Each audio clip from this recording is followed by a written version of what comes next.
अनपढ़ गँवार पति, दिल छू लेने वाली कहानी।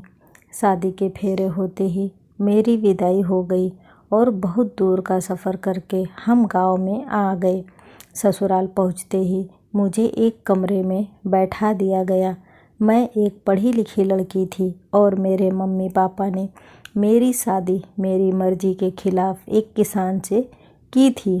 मैं अपने भाग्य पर रो रही थी, इसके अलावा और कुछ कर भी नहीं सकती थी। बस बैठी रो रही थी। कुछ देर बाद मेरे पति अंदर आए तो मैंने हल्की सी एक झलक उनकी तरफ देखा तो वह एकदम मुझे अनपढ़ गँवार सा लगा। रंग थोड़ा सांवला था और मेरे सामने आकर बैठ गया और मुस्कराने लगा और मुझे देखने लगा। मुझे उसका यूँ देखना भी बहुत बुरा लग रहा था। वह मुझे एक आँख ना भा रहा था। वह मुझसे कहने लगा, मैं बहुत किस्मत वाला हूँ जो मुझे तुम जैसी खूबसूरत और पढ़ी लिखी पत्नी मिली है। मैंने उसकी बात का तुरंत जवाब दिया और कहा, मैं बहुत बदकिस्मत हूँ जो मुझे तुम जैसा पति मिला है। मेरी यह बात सुनकर उसके चेहरे का रंग उड़ गया।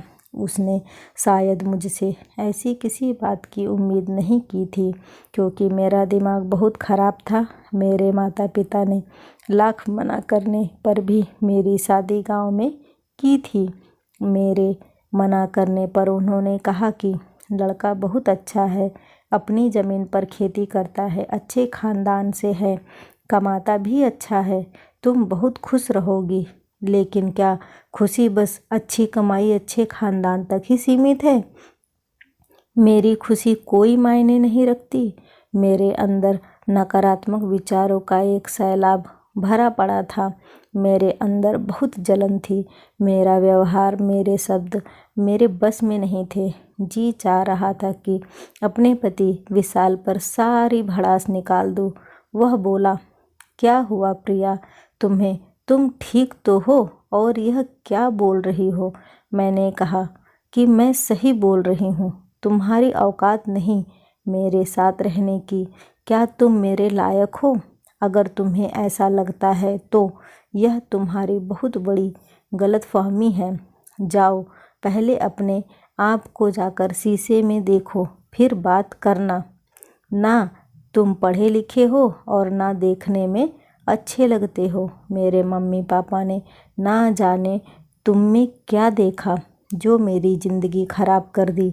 ये सब बोलकर मैं रोने लगी। वह चुप होकर बैठ गया और बहुत मायूस भी हो गया। मैंने रोते हुए कहा, मैं किसी और से प्यार करती हूँ। मैं तुम्हारे साथ बिल्कुल भी नहीं रह सकती। मेरी यह बात सुनकर वह हक्का बक्का रह गया और बोला, प्रिया, यह क्या बोल रही हो? होश में तो हो तुम? मैंने कहा, इसमें हैरान होने वाली कौन सी बात है? जिससे मैं प्यार करती हूँ वह 1000 गुना अच्छा है, स्मार्ट है, पढ़ा लिखा है। यह सुनकर उसकी आंखें नम हो गई और वह बाहर चला गया। मगर यह सच था, मैं एक लड़के से प्यार करती थी जो मेरे कॉलेज का ही था। कुछ दिन हम मिले, एक दूसरे से बात करते करते कब प्यार हुआ पता ही नहीं चला। मैं अभी भी अपनी किस्मत पर रो रही थी। कुछ देर बाद विशाल वापस रूम में आया। उसकी आंखें थोड़ी सूजी हुई थी और पूरा चेहरा पानी से गीला था। वह शायद रोकर आया था। उसने चादर उठाई और नीचे ज़मीन पर लेट गया। मैंने भी अपने कपड़े बदले और बेड पर सो गई। बहुत दिनों तक ऐसा ही चलता रहा। ना मैंने विशाल से कोई बात की और ना विशाल ने मुझसे। वह सुबह होते ही खेतों में चला जाता। शाम को थक हार कर जब घर वापस आता, उसके मिट्टी से भरे कपड़े और पसीने से पूरा शरीर भीगा रहता है, जिसको देखकर मुझे उससे घिन आती थी। मैं बड़े गुस्से से उसकी तरफ देखती और मुंह फेर लेती थी। मुझे देखकर वह कमरे में चला जाता और नहा धोकर वापस आता। मेरी मजबूरी यह थी कि मुझे सबके साथ बैठकर खाना खाना पड़ता था। मेरे ससुराल में सब एक साथ बैठकर खाना खाते थे, जो मुझसे बिल्कुल भी नहीं होता था। कुछ दिनों तक तो मैं आधे पेट खाकर ही उठ जाती।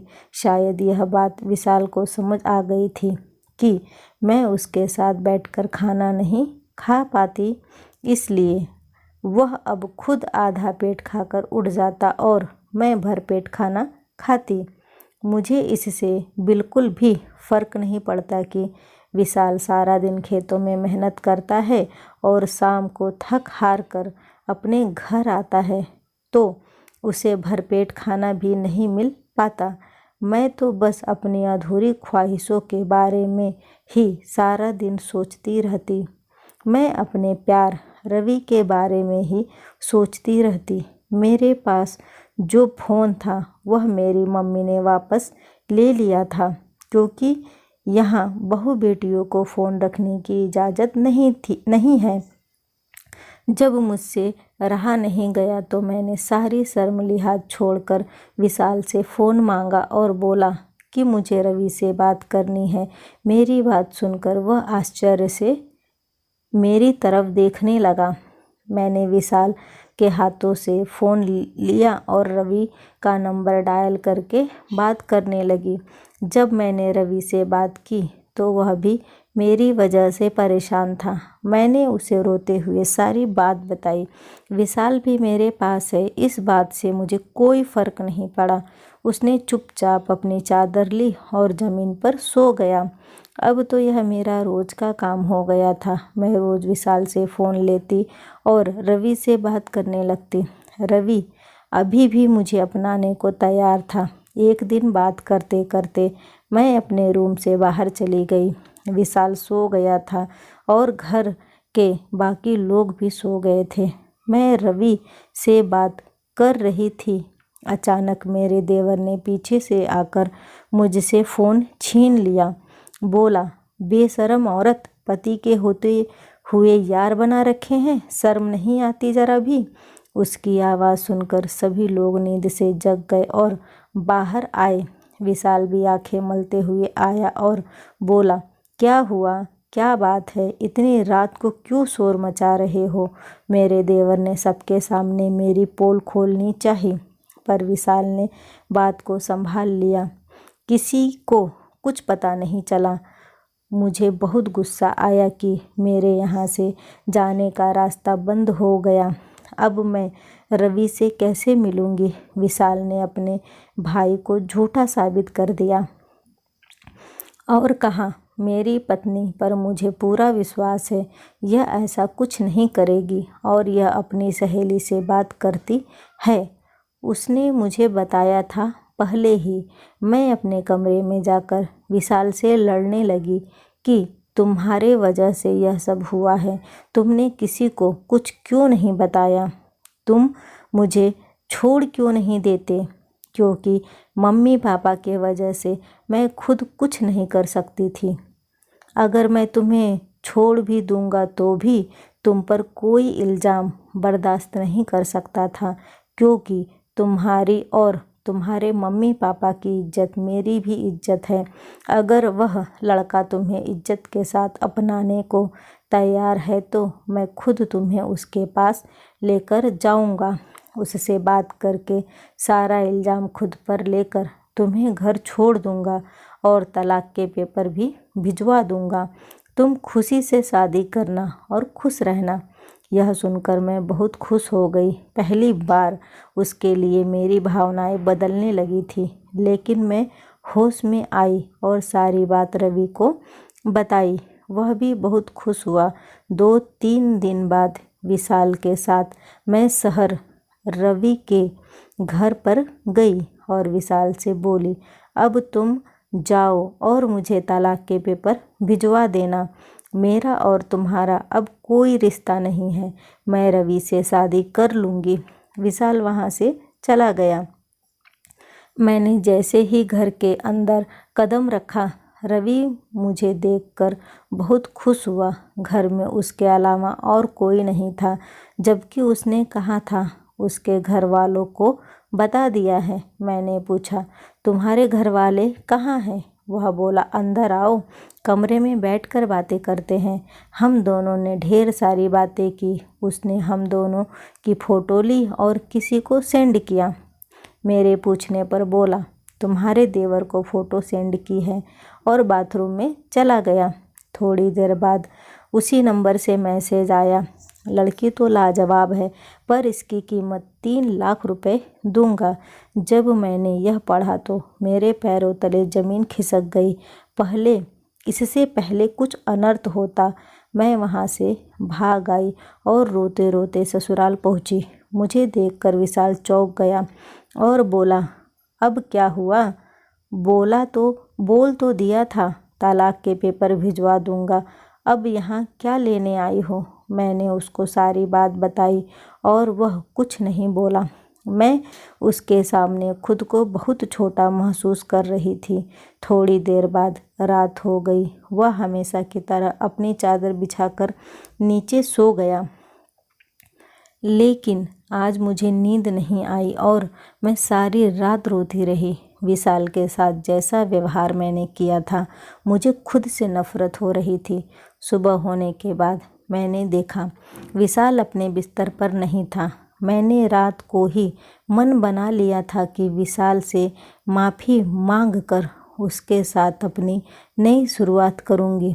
उससे ज़्यादा प्यार मुझे कोई नहीं कर सकता था, क्योंकि व्यक्ति की असली खूबसूरत उसके अच्छे व्यवहार से होती है, और मेरा विशाल तो बहुत ही अच्छा था। शाम को जैसे ही विशाल खेतों से घर आया, मैंने उससे माफ़ी मांगी। मैं बहुत रोई, लेकिन विशाल कुछ नहीं बोला। कुछ पेपर दिया और कहा, पढ़कर इन पर साइन कर देना। मैंने उससे कहा, मुझे तलाक नहीं चाहिए, मुझे माफ़ कर दो, मैं हमेशा तुम्हारे साथ रहना चाहती हूँ। लेकिन वह बिना कुछ बोले वहाँ से चला गया। मैं रोती रही।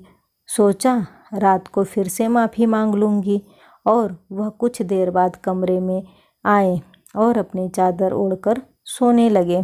मैंने उन्हें रोका और बोली, आपकी जगह वहाँ नहीं है, आपकी जगह बेड पर है। और विशाल के पैरों में गिरकर रोने लगी। मुझे तलाक नहीं चाहिए, मुझसे गलती हो गई, चाहो तो तुम मुझे मारो डांटो, मैं कुछ नहीं कहूँगी।